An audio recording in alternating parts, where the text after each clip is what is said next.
fitness purpose. The most common X-ray you're going to see, a general practitioner is going to see, or I can say any medical student is going to see when you go on your vacation. Even if you don't know anything about X-ray, your relatives will throw X-rays, and they know that you are going to be a doctor, and you must know about things about an X-ray. So this is I can say a basic knowledge. Today we're going to be talk about a basic investigation, basic knowledge about an X-ray. And I had forwarded a video lecture on the group, and this is the image of that video lecture. Let me summarize. Let me go through this particular image before we go into anything. Because remember that uh, in X-ray, what we see is black and white. So this particular image gives an idea about what exactly looks black, what exactly looks white. And my video lecture I had forwarded on the group mentions the same thing in a whiteboard, lecture. Now we are still waiting for the day when the X-rays will become more colorful. Yes, black and white TV was there 30 years before. It became colorful TV. But black and white X-rays remain black and white only. Because the thing is, when the radiology, when the X-rays, when the radiations are thrown through a body, it only shows, it gives you a black and white color. So what exactly looks black? What exactly looks white? Now remember, if you understand this, you can have your own interpretation in the X-ray. And that is what is an advantage of knowing the basics about an X-ray. So this particular slide, I can say, is the most important slide before we go into anything. And today, maximum, we will be talking about a normal X-ray. Because before we go into anything abnormal, as we know, we should know something which is a normal. So let me first explain this particular slide to you. This slide explains about what looks black and what looks white. So in a normal X-ray, of course, we see lungs as well as heart and the mediastinum. So what exactly looks black is air. Wherever we have an air, maybe it's any gas, this can be is a normal air, it can be nitrogen, it can be carbon dioxide, it all looks black. As we increase the density of the tissue, you can see fat, it looks just like black, slight white shadow. Water, soft tissues, then calcium looks white, bone looks super white, metal looks super white. You must have seen the X-rays of the teeth. When there is a metal cap, it looks extra white. Teeth may not be white, but the cap looks extra white on an X-ray. Okay, that was a PJ, but you need to understand that what looks black and what looks white, and everything else is the shades of black and white. It can be jet black, it can be grayish black, it can be whitish black, it can be gray, it can be grayish white, and can be white. Remember, all those shades are seen in the X-ray. So, and if you haven't gone through my video, I have shared on the group. Please go through the video because that video explains everything of this in a whiteboard.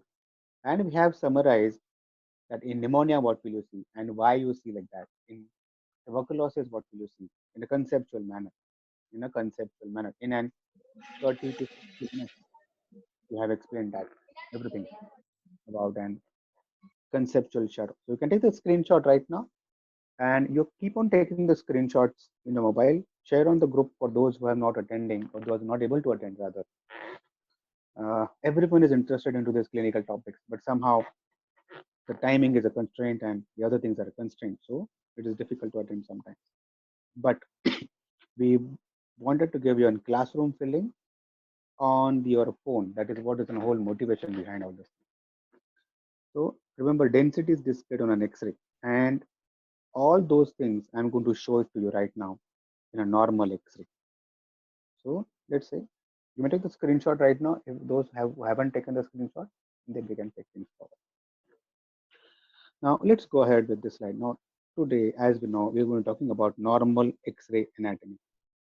I can say this is a very important class because before we go into anything abnormal, we need to know how exactly normal X-ray look like.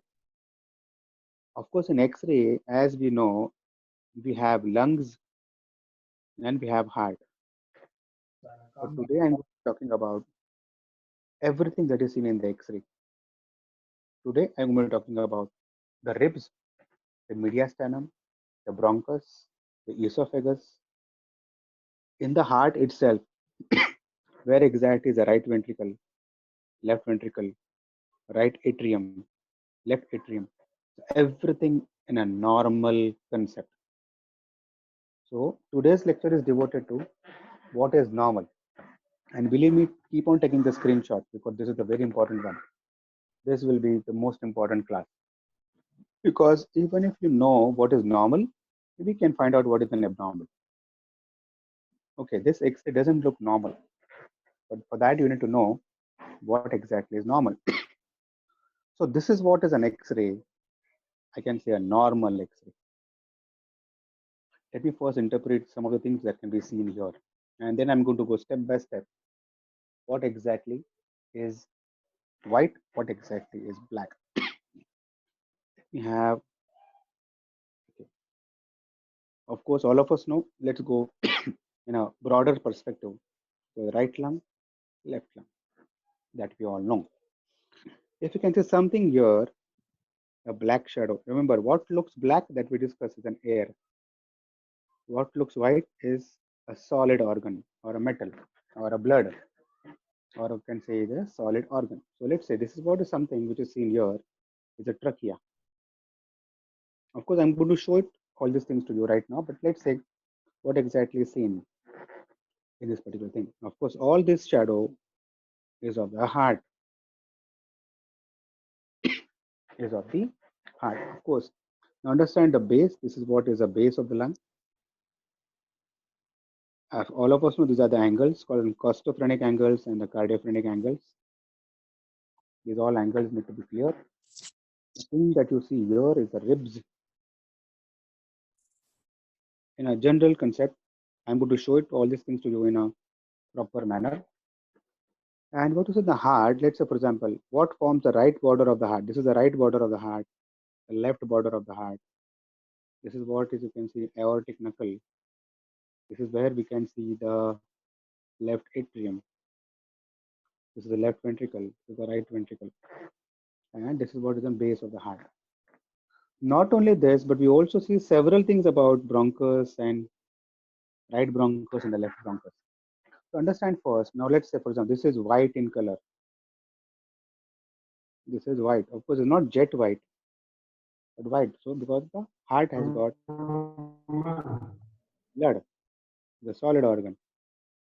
If you can see properly, lungs are black because lung has got an air. You can also interpret exactly. You can see anatomy of the lungs is interpreted in three zones.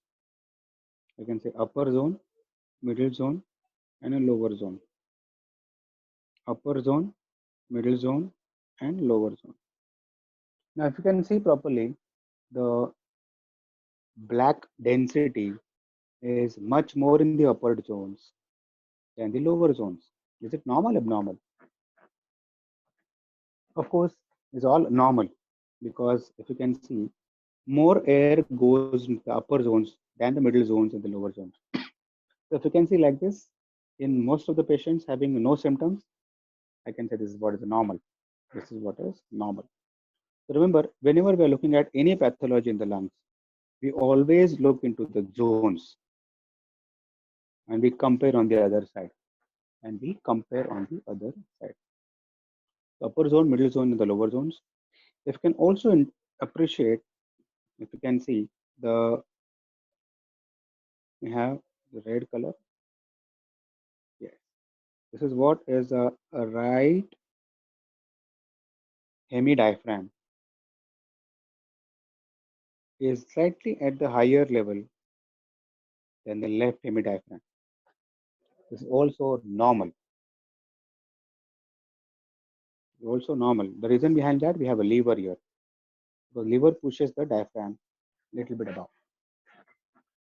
Little bit above. Of course, these are some of the things, and of course, you all should know that this is a PA view. And what is PA view? That you should know is a posterior anterior view. Now, in this PA view, now remember, let me have a whiteboard.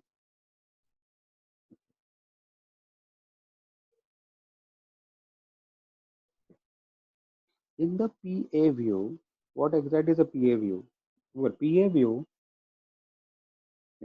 is, let's say, for example, X-ray plate is kept here.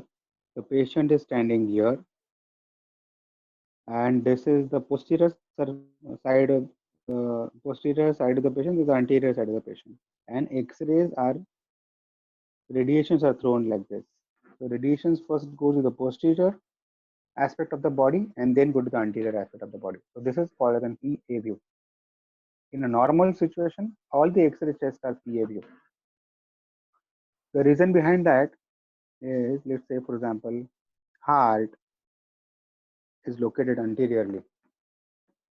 So the PA view is there, heart will have no magnification. Heart will look a normal size, PA view. Only in exceptional situations, we may go for an AP view. So most of these are PA view, posterior anterior views. Most of these are posterior anterior views. So let's first go. Now, let's say, for example, now this is what is again a most important slide. Let me first zoom it so that we can understand. Now, when we interpret X-rays, we will have to understand whether the X-ray is central or not. Location is central or not. That means patient has to be placed perpendicular to the plate. Patient has to be placed. Patient's chest is touching to the plate. Let's say, for example, let me draw it. Let's say, this is what is the plate, and this is what is a patient. Now, patient chest should be touching to the plate. Patient should not be rotated. If the patient is rotated, things will change. And because of that, whenever we see any X-ray chest, the first thing we should see is the spinous processes should be equidistant from the medial ends of the both clavicles. Medial end of both clavicles. So, for example, this is what is the spinous process, if you can see, of the thoracic vertebra. The medial end of the clavicles, this distance should be equal. Spinous process, if the patient is rotated, the spinous process will go either on this side or this side. Then we can say the patient is rotated. And this rotated view, you can misinterpret. One lung will look bigger and the other lung will look smaller. So, first thing when we going through any X-ray interpretation, we must understand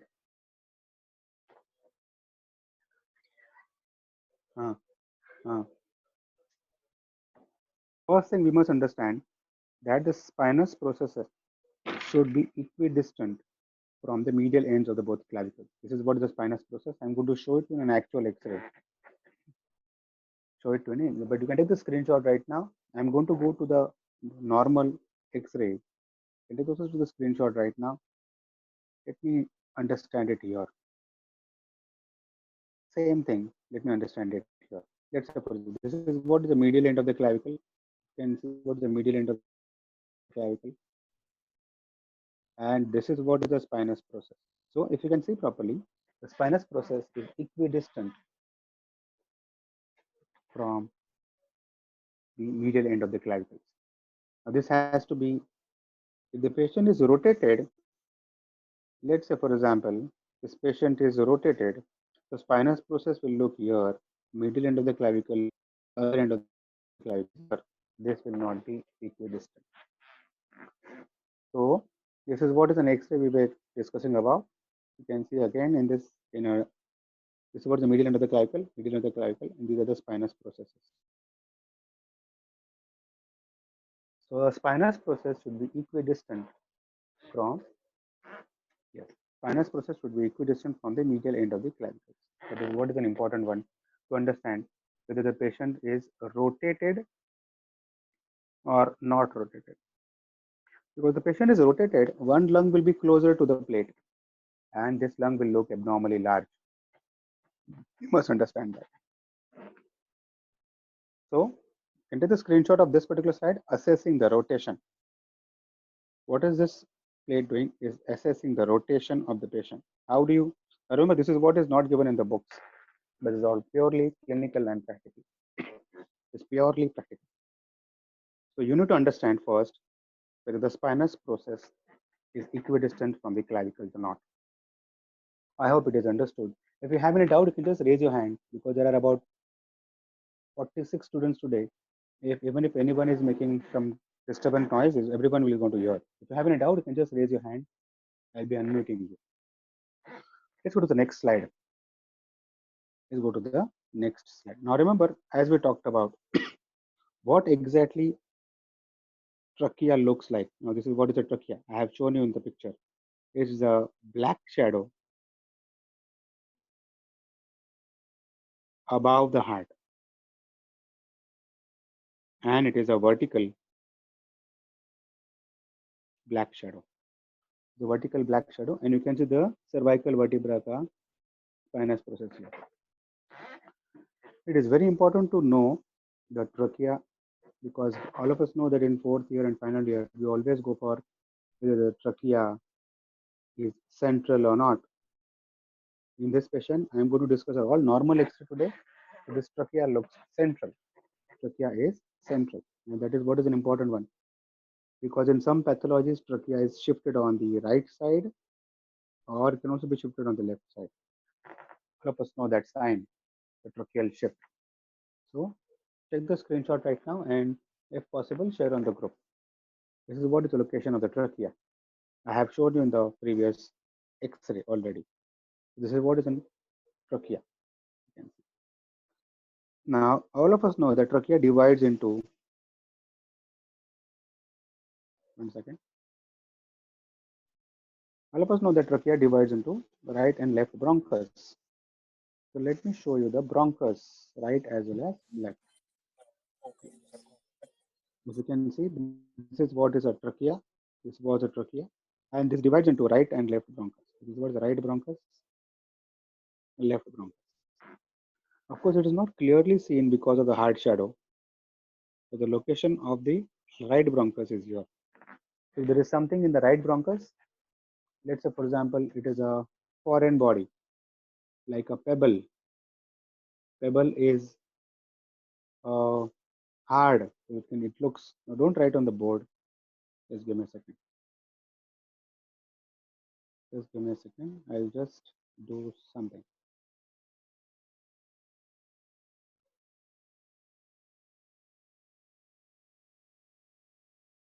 Okay.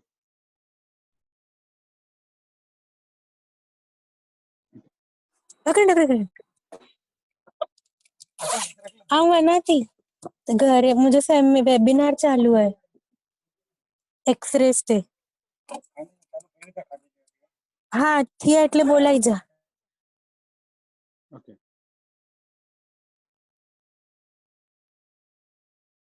Okay.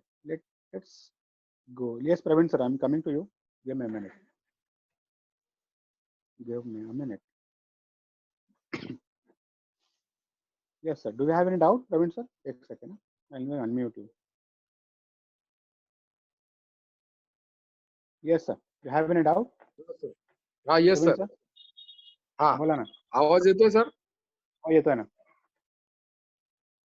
हा तुम्ही आता जे right आणि left mark केलं होतं तर तुम्ही चुकून लेफ्टला हा. राईट केलं होतं का हा कदाचित झालं असेल ते ठीक आहे पण understand right and left bronchus right it was a left one good good हा right right it okay was a left one I was marking yes actually हा right you are right sir okay sir तेवढाच doubt होतो no issue thank you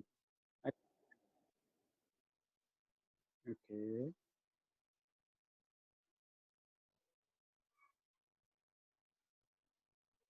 Okay. So the sir pointed out properly that of course it was the right and left, for example. I was okay. So this was a slide we were in. This was of course the left bronchus and the right bronchus. So the heart. This is what is the left border of the heart and the right border of the heart. I was thinking about right also. So it's one right one and the left one. That you must understand. This is the left side. This is the right side. Fine. Good. So I think students are active. That is what we want. Thank you, sir. Okay. So firstly, we had a trachea here. Trachea divides into left bronchus and the right bronchus. The right bronchus. So if you have something in the left bronchus, let's say it is a foreign body, patient comes with an acute breathlessness. Foreign body looks white in color. You will see a extra white shadow here. Now, don't think that it is there in the heart because patient has clinical features of breathlessness. And foreign body cannot go in the heart. It can go in the bronchus rather. It can go in the bronchus. That is what is an important one. So this we had a discussion about the trachea. We discussed about the right and left bronchus. This is what is the left main bronchus. It is in the screenshot right now. This is what is the right main bronchus. The same right main bronchus that we discussed about. And so this is what is a trachea. Now let me have right. This is what is the right and left bronchus. Right and left bronchus. Now this is what is a carina. Now this is what is important for the exams. Carinal angle is about 40 to 75 degree. So this is what is the angle between the right and left bronchus. Is about 40 to 75 degree normal. So now remember initially X-rays were seen, but these things were not appreciated because we always say your eyes will not see what mind doesn't know. So when you know about it, then you start seeing about it. That is what is the importance about knowing these X-rays, because when you understand X-rays, when you understand what is normal thing which is seen, everything abnormal can be easily seen. So this is what is about carinal angle. Remember, it is about angle, lower angle between right and left bronchus, and that is what is about 40 to 75 degree. 40 to 75 degree. Now remember, we also sometimes, if it is possible to see, is a pulmonary artery, right pulmonary artery. Now remember, what is the importance of seeing? Now pulmonary artery will look white or black. It will look white in color because pulmonary artery has got blood. Bronchus looked black in color. The pulmonary artery looks white in color. And you can say this is what is the pulmonary artery. Now, of course, it's hardly seen properly here. It's just a small white shadow. But importance of knowing the pulmonary artery is sometimes it is dilated. The diameter is, this is what is the normal diameter, but this is more. It happens in pulmonary hypertension. So for pulmonary hypertension, we can also see in the X-ray. No, we did not know that pulmonary hypertension can be seen in the X-ray, but it can be seen in the X-ray in the form of a dilated pulmonary artery. Dilated pulmonary. So this is what is the right pulmonary artery. Remember that. This is what is the right pulmonary artery. It is an important thing to understand. We take the screenshot right now, and then we can take things forward. Okay. And this is what is the left pulmonary artery.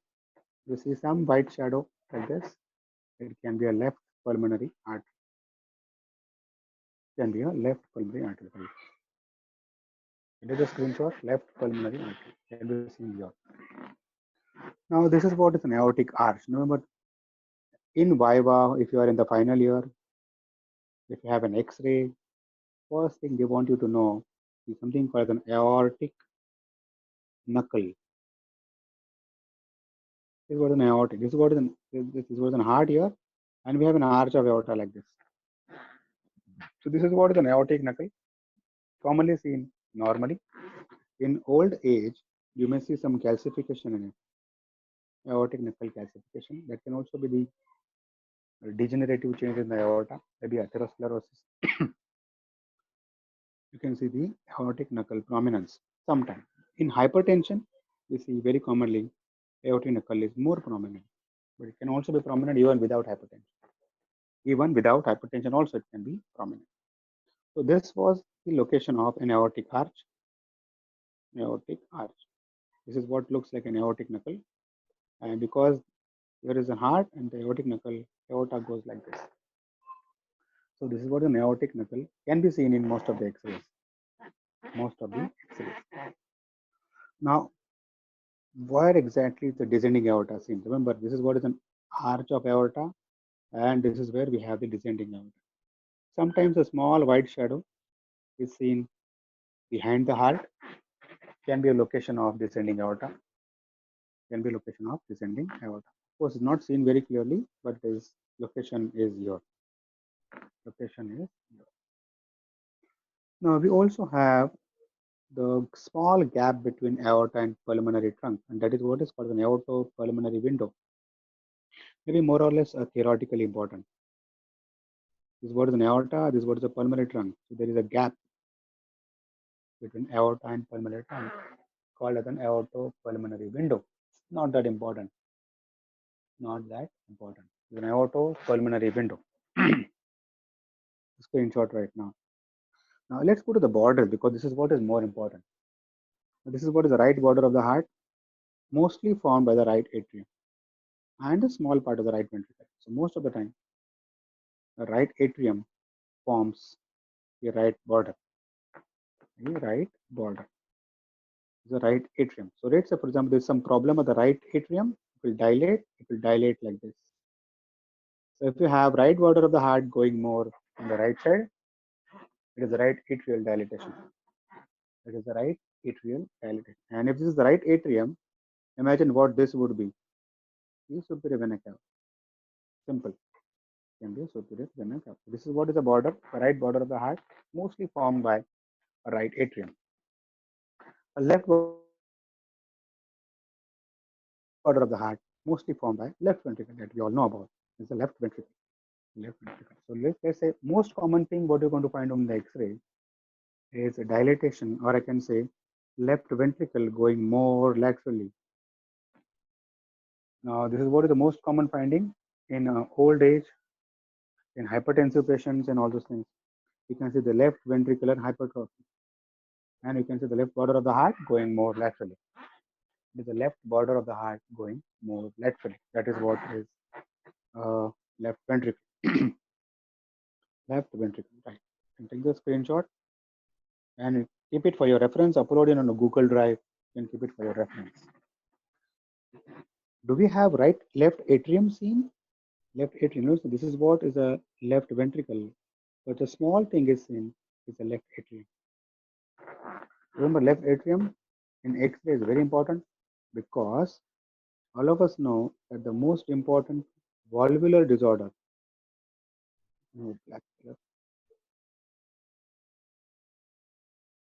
is mitral stenosis. So, just say for example, this is what is a left atrium, left ventricle, and we have a valve here called the mitral valve. So, mitral valve is not opening properly, left atrium will dilate. So, where will you see left atrial dilatation at this particular location? At this particular location, we see left atrial dilatation.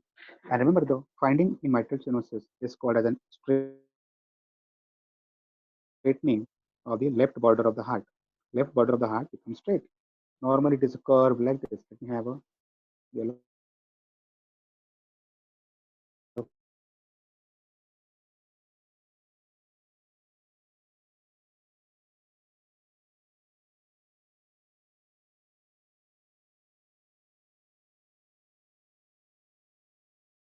You need to have a good X-ray, of course.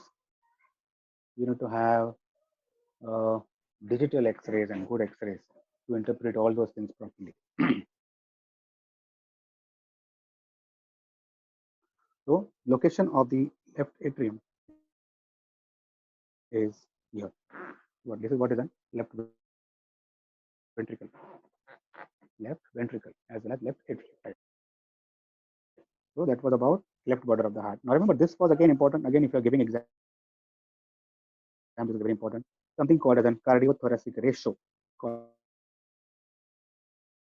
as an CT ratio. It should be less than 50%. What does that mean? The transverse heart diameter is what is a cardiac shadow. The transverse cardiac shadow should be less than 50% of the transverse thoracic diameter.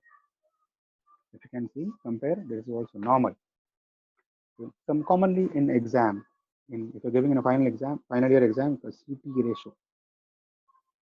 Now, CT ratio stands for cardiothoracic ratio, and this cardiothoracic ratio should be less than 50%.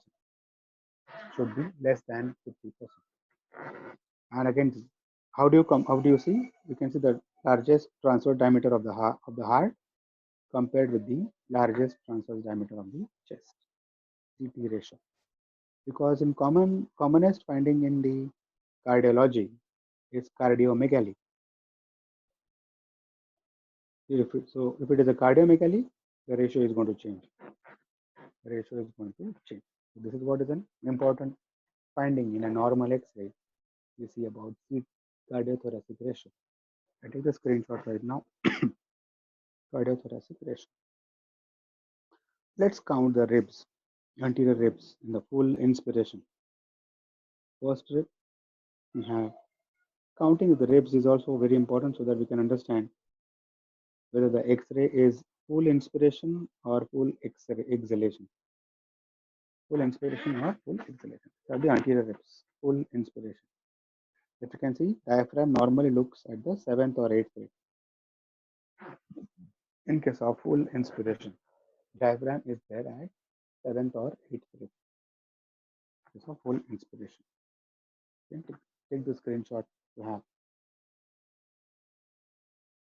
Not only this, but you also see the air bubble. This is what is in black shadow. Just below the diaphragm, around is a gastric bubble. Gastric air bubble.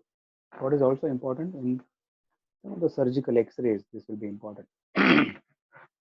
In some of the surgical X-rays, this will be very important. So this is what is in gastric bubble, or if you can see the black shadow, air bubble. Air bubble in the X-ray chest. This was a normal X-ray chest on the lateral view. Very rarely we go for a lateral view. In sometimes for the posterior, we want to see something in the posterior lobe of the lung. Let's say the posterior lobe pneumonias. Here there is a pneumonia, so it is not seen in the AP view. We go for a lateral view, but very rarely we can go for a normal X-ray chest in the lateral view. Same things mentioned about the trachea here. Tracheal rings. Remember, trachea is going backward.